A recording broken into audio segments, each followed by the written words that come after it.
सामान्यतः ये कहा जाता है कि जनरल और ओबीसी के लोग एससी एसटी कास्ट के लोगों के साथ में भेदभाव करते हैं, लेकिन इस बार शोषक समाज की श्रेणी में जनरल कैटेगरी को अकेला छोड़ दिया गया है। सोचिए, यूजीसी के मामले में कोर्ट ये फैसला सुना दे कि ओबीसी के स्टूडेंट अब भेदभाव की शिकायत नहीं कर सकेंगे, बल्कि एससी एसटी के छात्र अब जनरल के साथ में ओबीसी के स्टूडेंट की भी शिकायत कर सकेंगे।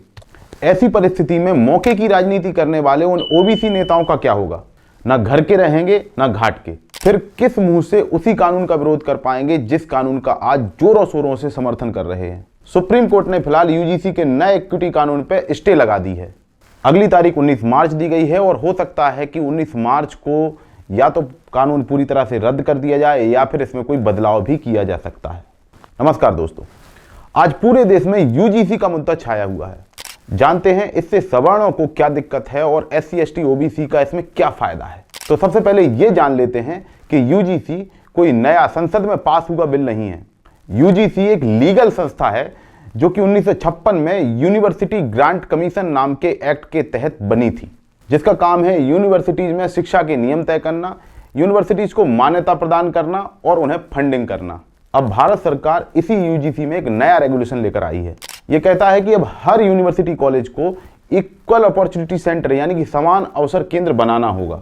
अगर एससी एसटी या ओबीसी का कोई छात्र ऐसा महसूस करे कि उसके साथ भेदभाव हुआ है तो वो जाकर वहां शिकायत कर सकता है। अब इसमें बड़ी बात यह है कि भेदभाव के खिलाफ इस कानून को पूरे भेदभाव के साथ बनाया गया है।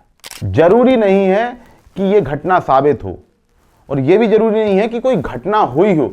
केवल स्टूडेंट को यह लगता हो कि उसके साथ भेदभाव हुआ है, वो शिकायत कर सकता है और 24 घंटे के अंदर इस पर कार्रवाई की जानी जरूरी है और जरूरत पड़े तो प्रशासन या पुलिस की मदद भी ली जा सकती है।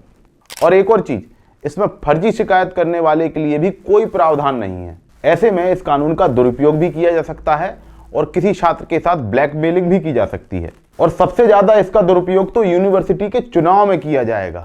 अब बताइए, इससे भेदभाव कम होगा कि डर बढ़ेगा? सामान्यतः ये कहा जाता है कि जनरल और ओबीसी के लोग एससी एसटी कास्ट के लोगों के साथ में भेदभाव करते हैं, लेकिन इस बार शोषक समाज की श्रेणी में जनरल कैटेगरी को अकेला छोड़ दिया गया है। अब सवाल ये उठता है कि अगर किसी एससी या एसटी के स्टूडेंट के साथ में कोई ओबीसी का बंदा भेदभाव कर देता है तब क्या होगा? तब तो यही कहा जाएगा ना कि इस कानून के तहत ओबीसी का व्यक्ति भेदभाव कर ही नहीं सकता, उसके साथ तो भेदभाव होता है।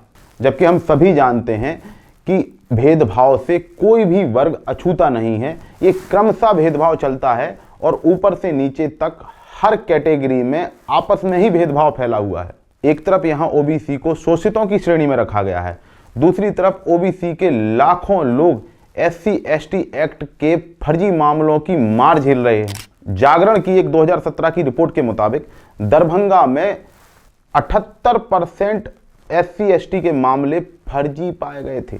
ललितपुर के विष्णु तिवारी का मामला तो आपने सुना ही होगा।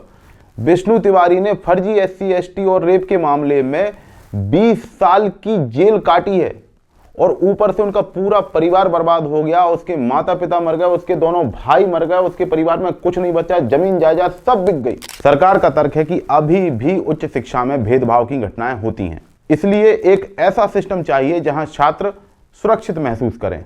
मैं पूछना चाहता हूं सरकार में बैठे उन लोगों से कि आप कौन सी यूनिवर्सिटी कॉलेज में पढ़े हुए हैं और कहां आपने इतना ज्यादा भेदभाव देख लिया कि आपको इतने ज्यादा कठोर और सख्त कानून की बनाने की जरूरत पड़ गई। अगर आपने यूनिवर्सिटी या कॉलेज में भेदभाव होते हुए देखा है तो कमेंट बॉक्स में जरूर बताइए। पूरे भारत में लगभग 45,000 यूनिवर्सिटी और कॉलेजेस हैं जहां पर लगभग 4 करोड़ से भी ज्यादा स्टूडेंट पढ़ते हैं। आंकड़ों की बात करें तो 2023-24 में पूरे भारत में कुल मिलाकर 378 मामले सामने आए थे भेदभाव के। 4 करोड़ में 378 मामले भूसे के ढेर में राई के दाने के बराबर होते हैं और इनके लिए पहले से थाने बने हुए तो हैं।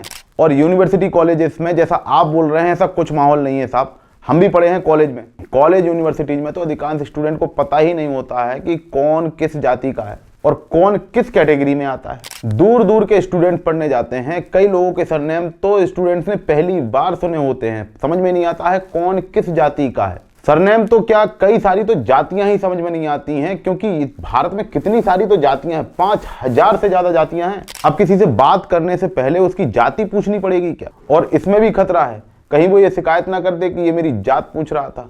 मैं ये नहीं कहता कि कॉलेजेस में भेदभाव नहीं होता है, लेकिन उसे इस तरीके से समाप्त नहीं किया जा सकता है। इस तरह से तो भेदभाव और ज्यादा बढ़ेगा, लोग जातियों और कैटेगरी के आधार पर गुटों में बंट जाएंगे। अभी बच्चे एक दूसरे के साथ बैठकर चाय पीते हैं, हंसी मजाक करते हैं, अबे तबे करके बात करते हैं, एक दूसरे से तू तकारे करके बात करते हैं।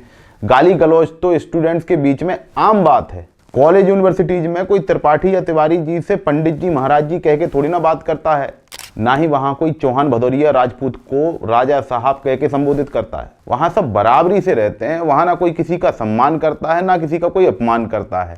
और हंसी मजाक में कोई बातचीत हो भी जाती है तो इतना कोई सीरियस भी नहीं लेता। शिक्षण संस्थानों के अच्छे खासे माहौल में ये जातिवाद की राजनीति मत घुसाइए प्लीज। अभी कुछ दिनों पहले ही विश्व की टॉप यूनिवर्सिटीज की लिस्ट आई है, हमारे देश का एक भी इंस्टीट्यूशन टॉप 100 में तक जगह नहीं बना पाया, एक भी। शिक्षा की क्वालिटी की तरफ ध्यान दीजिए, रोजगार की तरफ ध्यान दीजिए।